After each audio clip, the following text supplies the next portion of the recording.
శ్రీ గురుభ్యో నమః. ఈరోజు మనం శివానంద లహరిలో 4వ శ్లోకం చెప్పుకుంటున్నాం. సహస్రం వర్తంతే జగతి విబుధా క్షుద్రఫలదా న మన్యే స్వప్నే వా తదనుసరణం తత్కృతఫలం హరిబ్రహ్మాదీనాం అపి నికటభాజామసులభం చిరం యాచే శంభో శివ తవ పదాంభోజ భజనం. సహస్రం వర్తంతే జగతి విబుధా క్షుద్రఫలదా న మన్యే స్వప్నే వా తదనుసరణం తత్కృతఫలం హరిబ్రహ్మాదీనాం అపి నికటభాజామసులభం చిరం యాచే శంభో శివ తవ పదాంభోజ భజనం. ఆదిశంకరాచార్యులు గారు ఈ శ్లోకంలో అసలైన బ్రహ్మ పదార్థాన్ని ఎలా చేరుకోవాలి అనే విషయాన్ని సూచిస్తున్నారు.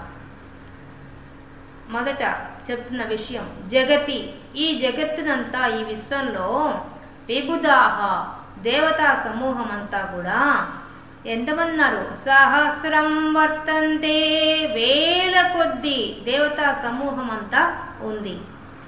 వాళ్ళంతా కూడా ఏం ఫలితం ఇస్తారు మనకంతే? మనం ఆశ్రయిస్తే క్షుద్ర ఫలద, అల్పమైన కోరికలు తీరుస్తారు. అంటే ప్రపంచానికి సంబంధించిన కోరికలను తీర్చగలరు అంతే. అటువంటి వాళ్ళు అందువల్ల నమన్యే స్వప్నే వా తదనుసరణం తత్కృత ఫలం.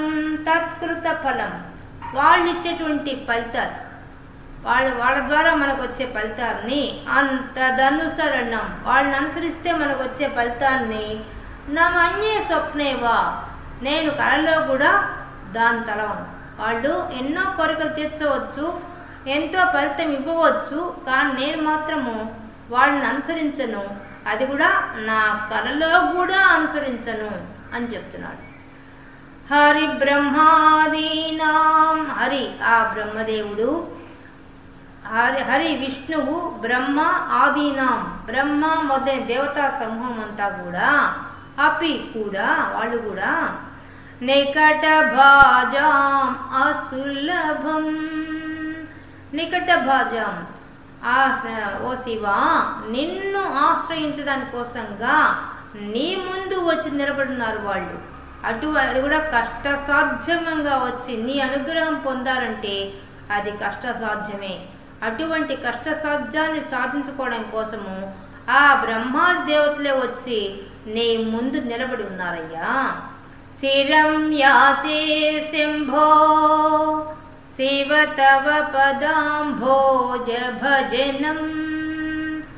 ఓ శంభో, ఓ సుఖాన్నిచ్చేవాడా, ఆ సుఖప్రదామైనటువంటి ఓ శివ, ఓ శివ, మంగళం కలిగించే ఓ శివ, పదాంభోజ, నీ పద్మముల వంటి పాదాలు, భజనం, నేను నీ పద్మముల వంటి పాదాలనే భజనం ఆశ్రయిస్తున్నాను, సేవిస్తున్నాను, ఆరాధిస్తున్నాను. చిరం యాచే, అది చిరం యాచే, శాశ్వతంగా నీ పాదాలు కావాలని యాచే, యాచిస్తున్నాను, అర్థిస్తున్నాను, కోరుతున్నాను.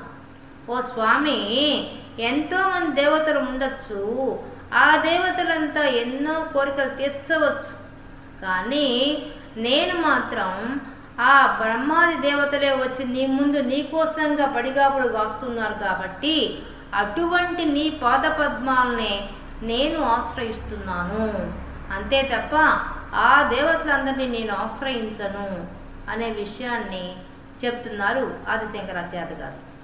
ఎందుకులా చెప్తున్నారు? అందుగా కారణం ఏమిటి అంటే, దేవతలందరూ కూడా గొప్పవాళ్లే కదా, దివ్యమైన ప్రకాశ శక్తి కలవాళ్లే కదా, దివ్యశక్తి కలవాళ్లే కదా. మరి ఎందుకు ఆ దేవతలు ఇచ్చే ఆ ఫలితాలను వద్దంటున్నాడు ఆదిశంకరాచార్యుడు? అంటే ఆయన ఏం చెప్పదలుచుకున్నారు? ఈ బ్రహ్మాది దేవతలందరికీ మూలమైన శక్తి ఎవరు? ఆ శంభుడే, ఆ సదాశివుడే అందరికీ మూలమైన శక్తి. ఆయన శక్తి తీసుకొని వీళ్ళంతా మనకు కోరికలు తీరుస్తారు. ఎందువల్ల?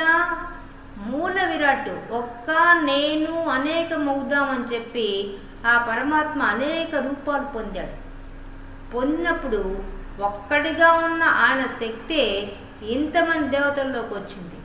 వాళ్ళు వచ్చినప్పుడు వాళ్ళు ఎక్కడి నుంచి ఇస్తారు మనకి కోరికలు తీర్చమంటే? ఆ శక్తి ఎక్కడి నుంచి తీసుకొని ఇస్తారు? వాళ్ళు అసలైన మూలతత్వం నుంచి ఆ శక్తి తీసుకొని ఆ దేవతలు మనకు అనుగ్రహిస్తారు. కాబట్టి క్షుద్ర ఫలద అని చెప్తున్నాడు. అంటే అల్పమైనవి. వాళ్ళు ప్రపంచంలో ఉండే విషయాలకు సంబంధించిన కోరికలు మాత్రమే తీర్చగలరు. కానీ ప్రపంచానికంతా అతీతమైన శక్తి ఆ శంభుడు, ఆ శివుడు. అటువంటి ఆయన్ని పట్టుకుంటే ఏమవుతుంది? ఈ ప్రపంచంలోనే జీవన్ముక్తుడు కావచ్చు, బతికి ఉండగానే ముక్తి పొందవచ్చు. కానీ మిగతా ఆ దేవతలంతా అటువంటి భాగ్యాన్ని కలిగించలేదు, జీవన్ముక్తులను చేయలేదు. బతికి ఉండంగానే మోక్షం ఇవ్వలేదు వాళ్ళు. కానీ బతికి ఉండంగా ఈ ప్రపంచంలో ఉండి చిన్న చిన్న కోరికలు, అల్పమైన కోరికలను తీర్చగలుగుతారు. ఎందువల్ల? ఇప్పుడు బ్రహ్మ కోసంగా రాక్షసులు వాళ్ళంతా తపస్సులు చేశారు. వాళ్ళందరికీ అనుగ్రహించింది బ్రహ్మదేవుడే. బ్రహ్మదేవుడు ప్రత్యక్షమైనప్పుడు వాళ్ళు ఏమడుతారు? ముందు మరణం లేకుండా వరమంటారు.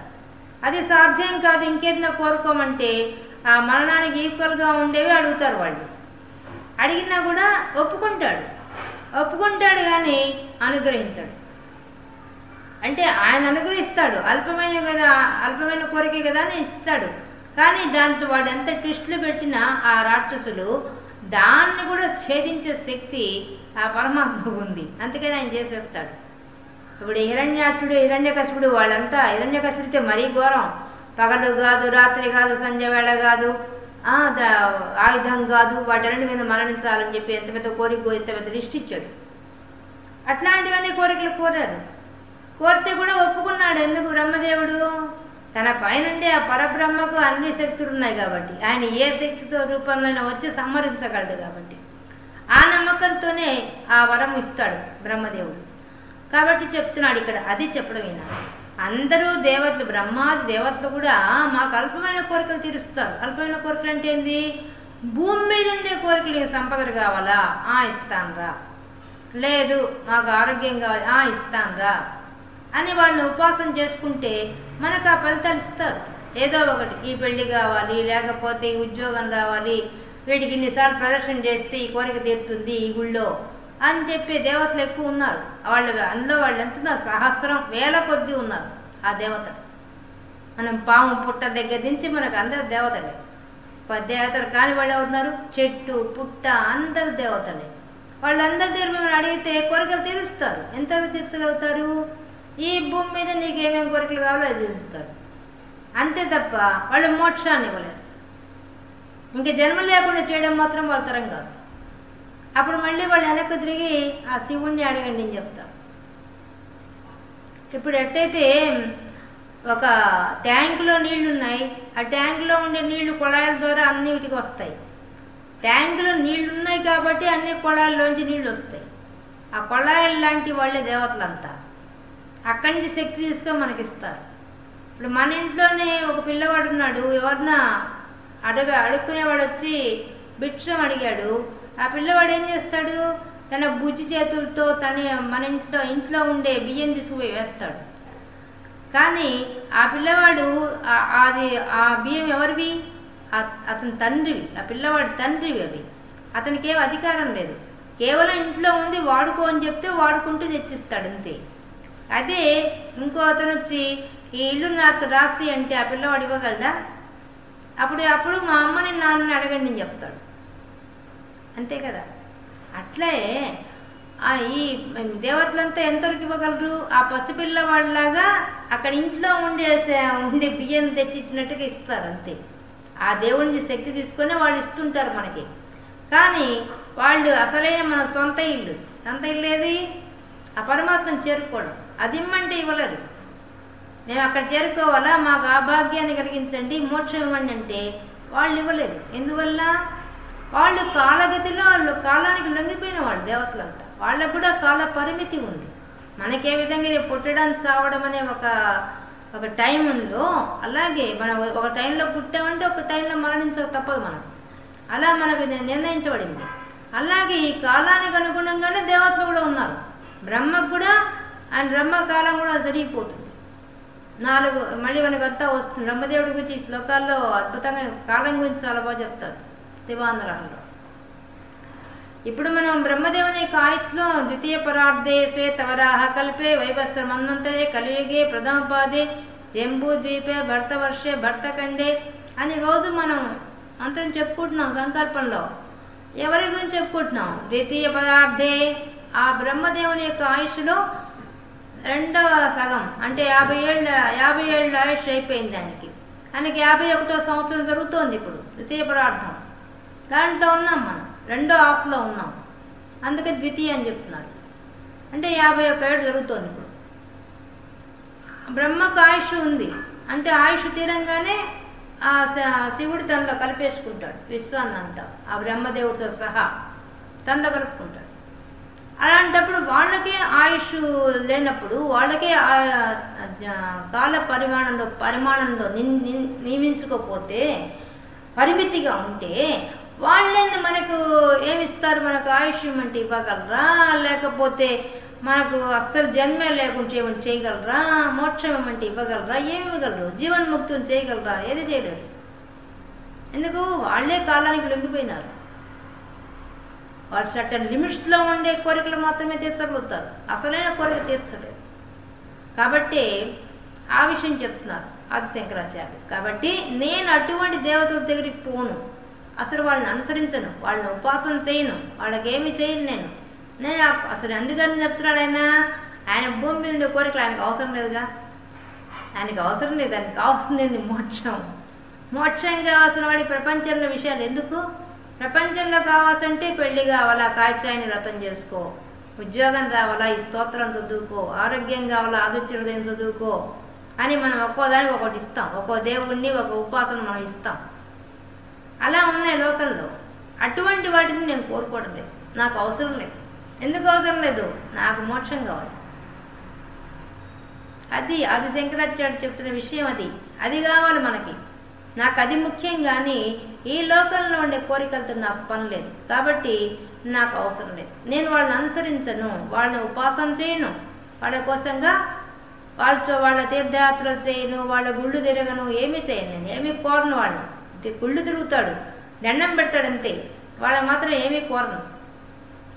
వాళ్ళు ఇచ్చే ఫలాన్ని కూడా నేను ఆశించను. అసలు ఆశించని చెప్పేస్తున్నాను. తలంపరం నా మన్యే స్వప్నేవ, కళలో కూడా తలుచుకోవాలట. ఇంకా కళలోనే తలుచుకోపోతే మేలుకోని తలుచుకుంటాడా? మేలుకో ఉన్నప్పుడు స్పృహలో ఉంటాడుగా. కళలో ఉండి స్పృహలో లేనప్పుడు తలుచుకోవట. ఇక మేలుకున్నప్పుడు ఎందుకు తలుచుకోవట ఆయన. కాబట్టి నేను ఆ దేవతలు ఇచ్చి ఏ కోరికల మీద కూడా నాకు ఆశ లేదు. వాళ్ళని ఉపాసన చేయను. అసలు వాళ్ళకి కేవలం గౌరవిస్తాను. ఎందుకు? ఆ దేవత అంశ ఉంది కాబట్టి దాన్ని గౌరవిస్తాను తప్పితే వాళ్ళ కోసంగా ఈ ఫలితాలు ఇస్తారు, ఆ ఫలితాలను మాత్రం నేను ఎట్టి పరిస్థితుల్లో ఆశించను. అది కూడా కళలో కూడా ఆశించను. అది ఆయన చెప్తారు. ఎందుకు చెప్తున్నారంటే మూలమైన శక్తి ఆ భగవంతుడు, ఆ శంభుడు. ఆ శంభు అంటే సుఖం ఇచ్చేవాడు. ఏ సుఖం ఇస్తాడు? ఆ శాశ్వతమైన సుఖం. అందుకనే చిరం అంటే శాశ్వతమైనది. శాశ్వతమైన సుఖం ఇచ్చేటువంటి ఆ శంభుని యొక్క సుఖం నాకు కావాలి. మామూలు సుఖాలు నాకు అవసరం లేదు. ప్రపంచంలో సుఖాలు నాకు అవసరం లేదు, ఆయనకు అవసరం లేదు. అంటే ఆ స్థితికి వెళ్ళిపోయాడు ఆయన స్థితప్రజ్ఞుడిగా వెళ్ళిపోయాడు. అందువల్ల ఆయనకు అవసరం లేదు, ప్రపంచ విషయాలు అవసరం లేదు. కాబట్టి ఆ అల్పమైన కోరికలు అవసరం లేదు, ఆ అల్పమైన దేవతల పట్టుకోవాల్సిన అవసరము లేదు. ఆయన పొందింది ఒకటే, పదాంభోజ భజనం తవ పదాంభోజ భజనం. స్వామి నీ పాద పద్మాన్ని ఆశ్రయించుకున్నాను, నాకు శాశ్వతమైన ఆ పదవి, ఆ మోక్ష పదవి ఇస్తే చాలు, ఆ ఫలితం ఇస్తే చాలు. అది ఇచ్చేంతవరకు నీ పాదాలు వదలను. భజనం, నేను భజిస్తూ ఉంటాను, నిన్ను మాత్రం వదిలిపెట్టాను అని చెప్తున్నాడు. ఇదంతా మనం కూడా అడగాల్సినమాట. ఎందువల్ల మన సౌందర్యంలో తెలుసుకుందాం. తనీయాంసం పాంసుం తవ చరణ పంకేరుహభవం విరించి సంచిన్వన్ విరచయతి లోకాన్ అవికలం. ఏం చేస్తున్నాడు? ఆ శివశక్తుల యొక్క పాద పద్మాల యొక్క ఒక రేణుతోనే ఈ విశ్వం అంతా వచ్చింది, ఈ లోకాలన్నీ వచ్చాయి. ఈ లోకాలన్నిటికీ ఆధారము ఆ యొక్క అణువు, ఆ పరమాణువు. వాళ్ళ పాద పద్మాల నుంచి ఒక పరమాణువే వచ్చి ఈ విశ్వం అంతా అన్ని లోకాలన్నీ ఏర్పడ్డాయి. అందులో భూలోకం అంటే భూలోకంలో మానవులు మనం ఒకళ్ళం. కాబట్టి ఆయన చెప్తున్నాడు, నేను మీరిచ్చిన మీ శక్తితో ఈ భూమి మీదకి మేము వచ్చాం. మాకు శక్తి ఎక్కడి నుంచి వస్తుంది? నీ దగ్గర నుంచి శక్తి అన్ని లోకాలకు వస్తుంది. అటువంటప్పుడు లోకాల్లో ఉండే దేవతలు నాకేం పని? లోకాలకు అతీతమైన శక్తివి నీవు. నీ పాదాలు కావాలి. నీ పాదాల్లోంచి ఒక్క రేణువుతో ఇంత విశ్వం వచ్చిందే ఓ భగవంతుడా. అటువంటప్పుడు నీ పాదాలను ఆశ్రయిస్తే ఇక మళ్ళీ లోకాలకు వచ్చే పని లేదుగా అసలు. ఎవరయ్యా పుడుతూ చస్తూ ఈ సంసార చక్రంలో తిరుగుతారు? ఎంతకాలం తిరిగేదయ్యా నేను? నాకు ఓపిక లేదు, అయిపోయింది. ఎన్ని జన్మలు ఎత్తానో ఎన్ని జన్మలకి ఎత్తిపోతూ ఉండాలి, మరణించాలి. ఈ సంసార చక్రం నేను తిరగలేను. కాబట్టి అసలైన మోక్షం ఇచ్చేది ఏదంటే నీ పద్మముల వంటి పాదాలు. కాబట్టి వాటిని యాచిస్తున్నాను, అర్థిస్తున్నాను. దయచేసి నాకు ప్రసాదించు. ఏం ప్రసాదించాలి? ఆ శాశ్వతత్వాన్ని ప్రసాదించు. ఎందుకంటే ఆ బ్రహ్మాది దేవత కూడా నీ పాదాల దగ్గర కూర్చొని నువ్విచ్చే శక్తితోనే మాకు శక్తిని ఇస్తున్నారు, మా ఫలితం ఇస్తున్నారు మాకు. అదే చెప్తాడు. హరి బ్రహ్మాదీనాం. ఆ హరి, ఆ విష్ణుమూర్తి కానీ ఆ బ్రహ్మ కానీ ఆది మొదలైన దేవతా సమూహం అంతా కూడా అపి కూడా నికట భాజాం అసులభం. అసులభం సులభంగా, ఈజీగా, చాలా కష్టం, చాలా కష్టంతో కూడుకున్నటువంటి నీ పాదాల దగ్గర నుంచి ఉన్నారు. వాళ్ళు కూడా నీ అనుగ్రహం కోసం నిలబడున్నారు. అక్కడ నిలబడి నువ్వు ఇచ్చిన అనుగ్రహంతో మమ్మల్ని అనుగ్రహిస్తున్నారు. అది వాళ్ళు చేసే పని.